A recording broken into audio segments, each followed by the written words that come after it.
And here it is, guys, the new DJI controller, and as of right now it's based off of OcuSync 2.0 technology, which means it'll be compatible with your Mavic 2 Pro, your Mavic 2 Zoom, as well as the Mavic 2 Enterprise. And as always, let's open this up, see exactly what's in the box, and also let's connect it to our Mavic 2 Pro.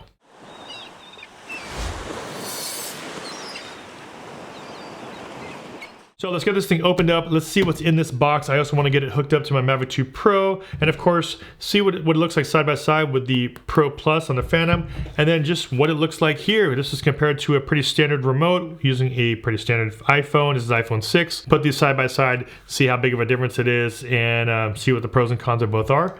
Let's open this up and see what's in the box. And if you guys are new to my channel, my name is Aldrin Estacio from FlytPath.com. I do a lot of drone tech tips, tutorials, as well as product reviews on this channel. So if that's something that interests you, make sure you guys hit that subscribe button and also hit the bell to be notified when I post new videos. Now, when I heard this controller coming out, I was super excited because, if you guys don't know, I'm all about user experience. And if you guys have never flown the Phantom 4 Pro with the built-in screen, this is the Pro Plus. So the Phantom 4 Pro Plus is the one that actually came out with the built-in screens first, and it makes things super easy. So you don't have to carry around mounts, cords, or anything like that. You don't have to worry about your phone, making sure there's charge on that, having to plug it into the small micro USB to lightning. So you're not fumbling around with anything. When I would fly this thing, the one thing I loved about it is that you would literally just power this on, wait a few seconds, and everything will sync up, turn on, and that is about it. When you deal with something like the Sparks, the Airs, the Mavic Pro, even the Platinums, all the way up to the Mavic 2s, you're still dealing with a remote controller that you would have to put your own device in. You would have to use cords, and if you wanted a larger screen, you'd have to put a tablet mount, something like that. So all of those things, of course, take a little bit extra steps. It has a little bit more gear you have to carry with you. So there's definitely a lot more areas of, problems that can happen because you're dealing with a lot more moving parts, a lot more components. Super excited to see this because ideally, if it works the same way as the Phantom 4 Pro Plus did, all you do is power this on, power on the Mavic Pro, wait a few seconds, everything ideally will connect once it's linked up, and you should be off and flying without dealing and hassling with any other equipment, any other configurations as far as your screen goes in order for you to fly your drone.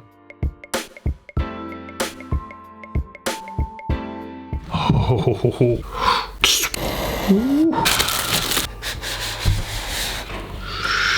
Check that out. Alright, so first things first, I see the remote, but let's go on the top here. Little box up top. We have a little power brick, USB to USB-C. And we have, of course, the remote control sticks right here. Alright, so we got the remote control. Ooh, that feels nice and heavy. And at the bottom here, we have quick start guide. Now, first look at it right now, you just open up, looks like the antennas, there they are.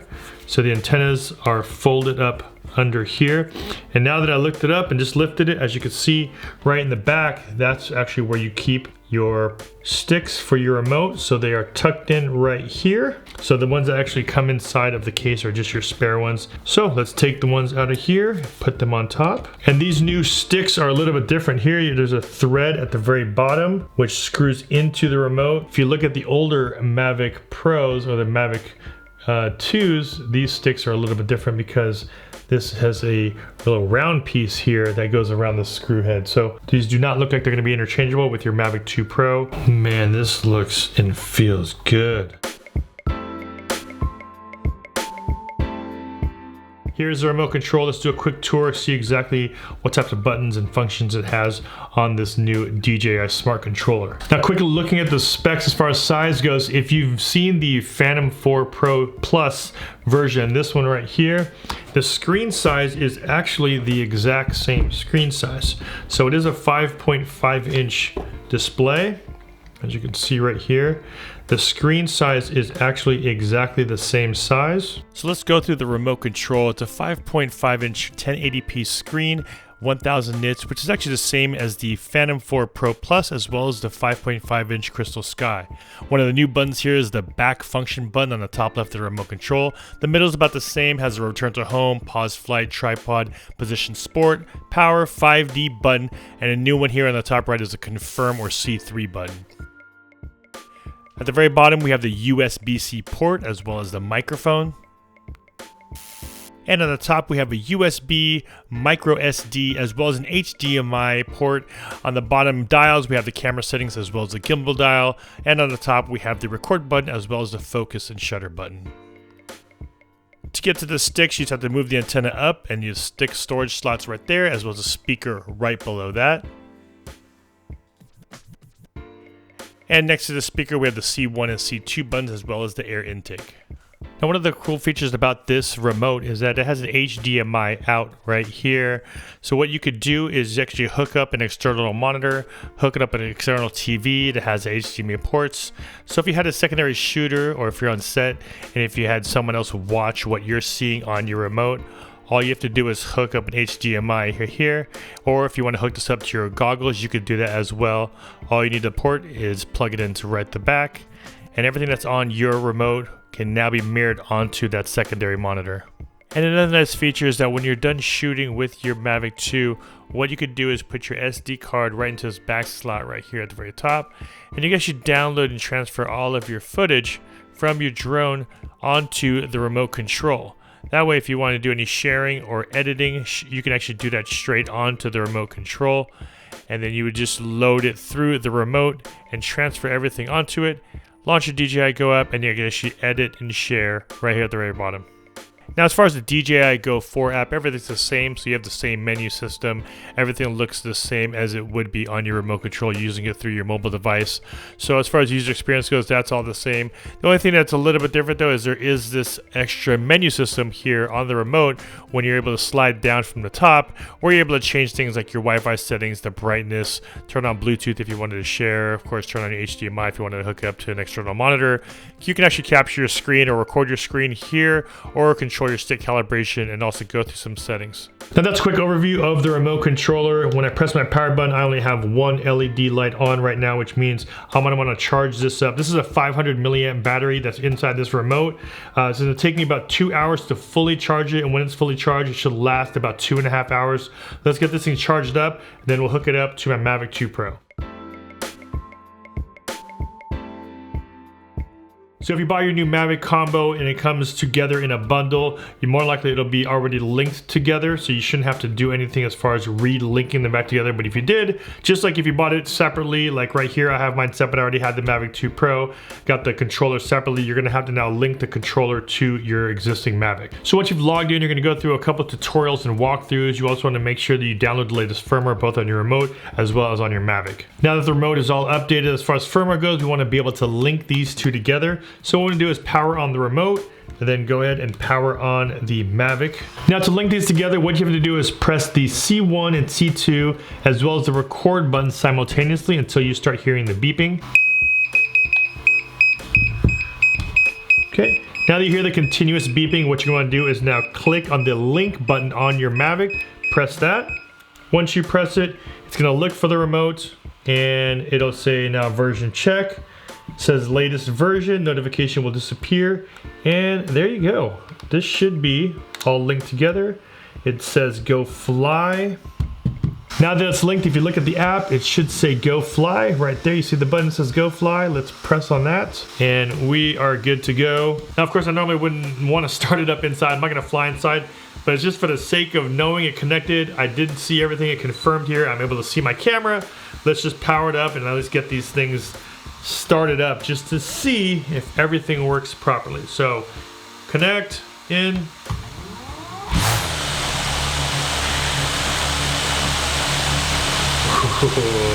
We are connected with the new DJI Smart Controller connected to the Mavic 2 Pro.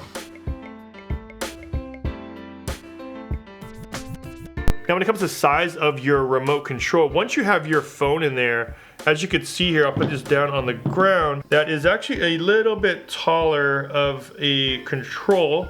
Now, when I put them flat on the ground, height-wise, it's about the same. When you add in the control sticks, just about the same.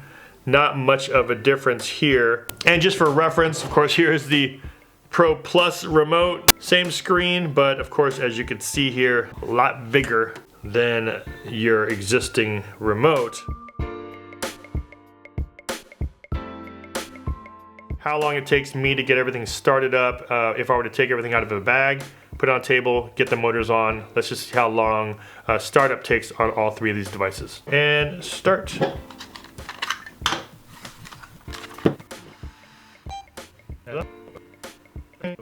Checking software. Take off. 41 seconds. One of the differences here is the Mavic will already have the props on, so that's actually saving me a couple of seconds. So I'm probably gonna add in about 10 or 15 seconds or so to this because you still have to put the props on, but we'll just say for the sake of the video, all things consistent, let's just dial it in with the props off, even though I know it's gonna take you about maybe another 10, 15 seconds to put on those props. Let's keep things consistent, everything with props off. Start.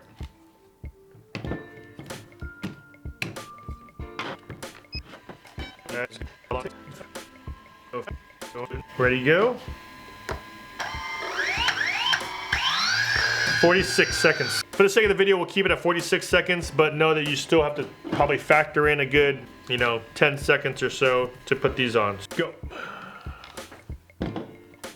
Outer gimbal.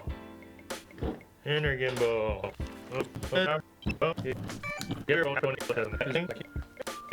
Go. Take off. 55 seconds. A little bit more time by just adding a little bit of complexity on there. All right, so I'm actually outside right now, and as you can see here, as I bump up my exposure so that it's a little properly exposed. Sorry about the construction, there's forever construction near my place, but as you can see right here, I'm stacking them up so that they're all pointed out to looking at the same thing. But the biggest thing here, of course, is to look at the remote control brightness. Everything is in direct sun. As you can see right here, sun is right there, beaming directly on it. Right now, this is the Phantom 4 Pro Plus. That's a monitor right here. New controller. As you can see the brightness there. And then this is an iPhone X at brightness at 100%. Now here I'm gonna do a couple laps to show you the difference in brightness between the Smart Controller and the iPhone X here, which is on the Platinum, as well as the Phantom 4 Pro Plus. Here's a little side-by-side view of all three of them. The Smart Controller and the Pro Plus, of course, have the 1000 nits, while the Mavic Pro has the iPhone X, which runs about 600 to 650 nits. Now, the biggest difference with the brightness during the day is, of course, you don't really necessarily need a sunshade. Of course, it'll help, but here, if you don't have a sunshade on, that brightness is going to make a big difference if you are out in the sun and shooting bright daylight. Alright, so I'm out here with the new DJI Smart Controller at most dreaded time to fly, and that is of course high noon. As you can see right here, sun is right above me. Alright, so I'm shooting on my Canon here, so I'm leaving everything on auto just so that it'll auto expose everything as far as how the screen is going to look on camera. So let's get set up. That's nice, not having to deal with anything else besides just the remote control. So it is a little sunny, so before I fly, I'm actually gonna put on an ND filter. Now, one of the things I actually really like about the remote is, as you can see here, the antennas, you can either point them up, just like that, but remember that the antenna strength is actually coming from the flat surface of the remote. So what's nice is that the flat surface, when it's up in the air ahead of me, I can actually point it down like this, where even though it's pointed down, the flat surface is actually pointed at the drone. So it makes it for a nice compact kind of look. So you're not having this big antenna up in your face anymore. It's actually down below, but the reception is actually stronger because it's pointed at the angle which is supposed to be pointed at, which is the flat surface of the remote pointed right at the drone. Where normally you would have everything sticking way up, and you would still fly like this with the remotes all the way up. That's if the drone is either right above you, or if you're flying it like this and you have to cover the drone, then the back side of the antennas are now pointed at the drone. But what's pretty nice is that if you hold it comfortably just like this, and you're flying it at a pretty normal angle, the antennas are out of the way. So that's a nice little feature that didn't really realize until you start flying it, is you can actually fly without your sunglasses on. So Look at this, it is super bright, really clear. As you can see how hot it is, look at how overexposed my hand is, but look how properly exposed the monitor is and the screen is as I'm flying it. Let's get some shots real quick and then bring it back in.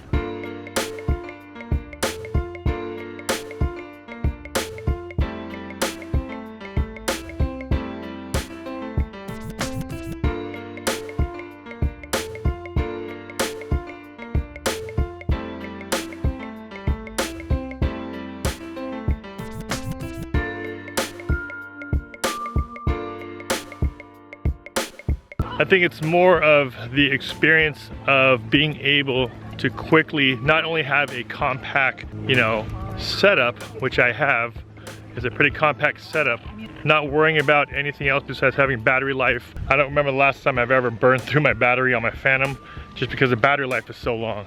But on the Mavic, I normally will go through the controller battery life.